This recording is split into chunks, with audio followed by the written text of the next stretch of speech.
Hello soulmates, welcome back to my YouTube channel, and if you are new to this channel, you're very much welcome. So in today's tutorial, I'll be teaching you how to sew this beautiful dress you are seeing on your screen. So in my previous video, we drafted the pattern of this dress, so I will link it up here and I'll also pin it down in the comment section. So if you haven't watched the video, you can go ahead and watch it. So this is the sewing part of this tutorial, and this was the outcome of the gown. So if this is a tutorial you're interested in, please like, comment, share, subscribe, and let's get right into the tutorial.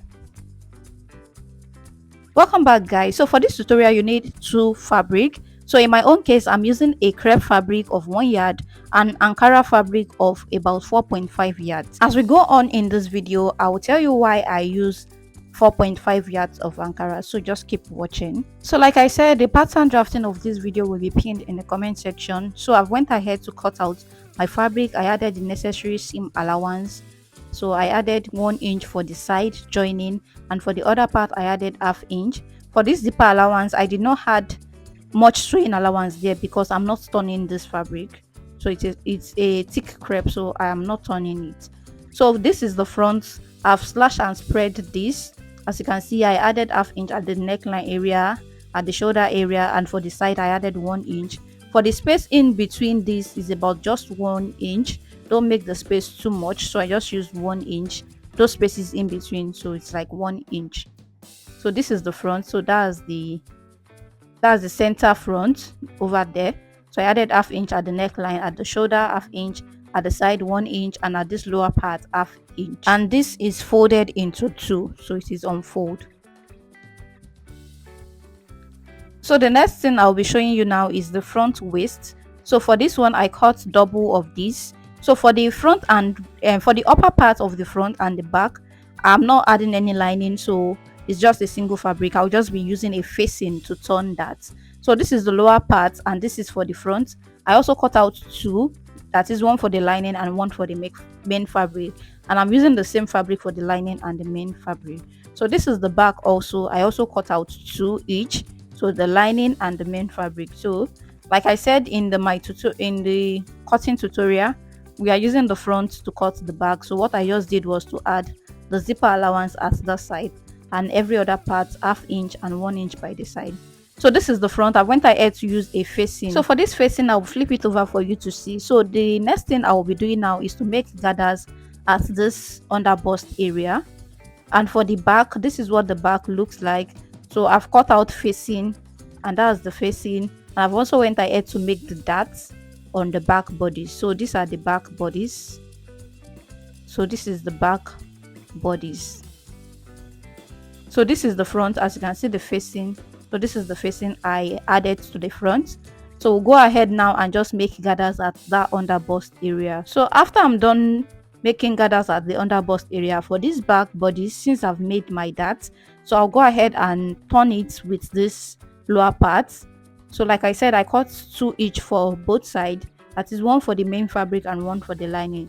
So the way I will sew this, I will place this upper bodies in between it, so the sewing can be inside.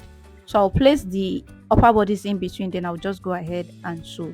So this is the waist, and I just added stay to this. You can also add a boning casing to this, or just add a boning if you want to, but I don't want a boning at the waist, so I just add stay to it. So when I make the gathers here, I'll go ahead and fix it on that waist. So after the gathers, this is what it looks like. So this is what the front looks like. I went ahead to left some space at this part here. I will explain to you the space very soon. So at this center here, at this side here that the curve is showing, I left about 1.5 inches before the gathers. I left about 1.5 inches there, and at the side towards at the side, so yeah, that side I left about 3 inches space there, like there is no gathers at that side, so the remaining part was gathers. Let me explain again. At this pointed side at the center front, I left 1.5 to one side, 1.5 to the other side, and at this other side I left 3 inches at both sides. So without, it was straight, no gathers. So I'll go ahead and join this to it. When you are joining, make sure you join properly and gently, because this curve must show.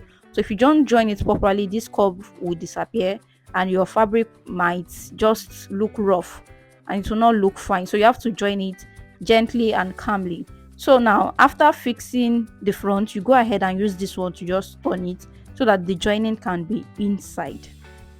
So after you are done sewing, you go ahead and notch this part so that it will not be bulky. You go ahead and notch it and you cut out the excess one you have there. So when you are done, when you flip it over, you should have something that looks like this. You will have something that looks like this. So this is what I have right now. So I'll go ahead and iron, and after I'm done ironing, I will fix the lower parts. So this upper part will be in between. Like I said, the lower part is double, so it will be in between like this. I'll just use this lower part to cover it, then I'll place the upper part in between, then I'll just go ahead and sew so that the joining can be inside. So after I'm done sewing, this is what it looks like. I've also went ahead to iron. So for the back, this is what the back looks like. So you will join the side together and make sure that the waist area are aligning. The waist area of the front is aligning to that of the back. So after that, you go ahead and you join at the shoulder and you also join by the side. So after joining, this is what I have. This is what it looks like. I will flip it over, then I will give it a good press by the side. Make sure you iron it very well. Make sure you iron it very well. So after ironing, I'll go over to measure this. So to note the length of the flare we'll be cutting for the lower part, you measure from your shoulder down to this shorter part here. In case the measurement is not correct, just measure from your half length there at the waist area downward. So I just placed my tape rule at 15 inches there. Then up to this point, I think I have about 20.5 for me. So for that 20.5, you deduct it from your actual gown length. So to note the wideness of the flare, so I'm measuring around this part here. As you can see the way I'm just measuring it. So I'm just doing a rough estimate so of the front. So it's the front I will use for the back also. I'll just multiply whatever I have here by 2. For the length of my flare, when I deducted the 20.5, let's just say 20 from my actual length, which is 42. So I have 22. So I've folded this fabric like this. So the length of the flare will be 22, but I will add sewing allowance of 1.5, that is half inch for joining and 1 inch for the hemming.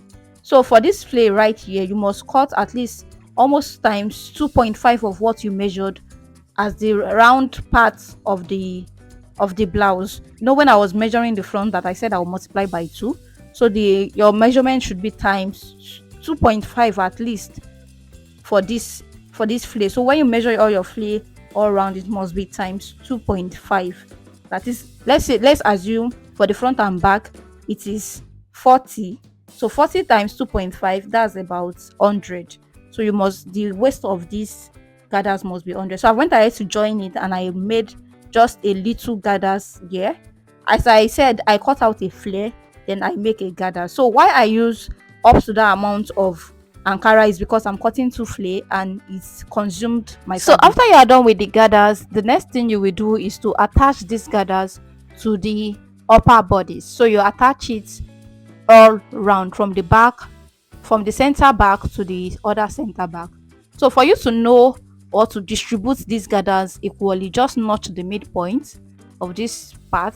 So I just added a pin there. Then I also note the midpoint of this front too, so that when I'm joining, everything can be equal. So if you don't want to use up to this amount of fabric, you can just cut yours in gathers form. So with that, the fabric you will use will not be up to 4.5, at least let's say 3 yards sharp.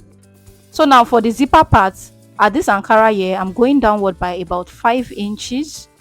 5 inches downward. So it's from that 5 inches that I'll just join it downward. So I'll join it downward. So make sure every part is aligning so that your dress does not look somehow. So after I was done, I went ahead to also fix my zipper at the back. Next thing I'll be doing now is to fix my sleeve. So from the pattern drafting, we drafted a sleeve tutorial. So that is what I used to cut this out. So I'll just hem it, then I'll fix my rubber at the edge. So after that, I went ahead to fix the sleeve. So for this other part here, as you can see that this part is not straight, so the lower part will not be straight, except you want your dress like that. But if you want your dress to be equal at the end of the gown, so you have to arrange this. So what I did was to place my gown on the flat table. Then I make sure that I straighten this fabric outside. So I straighten the Ankara outside. Then I'm trimming it with the shortest parts of the Ankara, because some parts will be short while some parts will be long. So it's the shortest length you'll be using to trim out the longer part. So that was what I used. So any part that is short, you use it to trim the longer parts. So that's what you will do. So after you are done trimming, you just go ahead and just hem this. So if the hemming will not be easy, you can go ahead and weave the edge first, then you hem it after. So this is what I did. As you can see now, the edges are equal. So if you notice that after trimming some edges are not equal, just try and trim again. Then after you are done, go ahead and just hem the lower part like I said. So after you are done, after I was done rather, this is what I have. So you can go ahead and also bead on your dress, but I don't have that time to bead, so I just left the gown like that. So this is what the gown looks like. It looks very, very beautiful and very perfect. If you follow this method, you will get a perfect result. So this is what the gown looks like on my mannequin, and it looks perfect. And when I also wear this dress, it looks perfect on my body. So thank you so much for watching. If you haven't subscribed to this channel, please subscribe, like this video, drop a lovely comment, and I will see you in my next tutorial. Bye.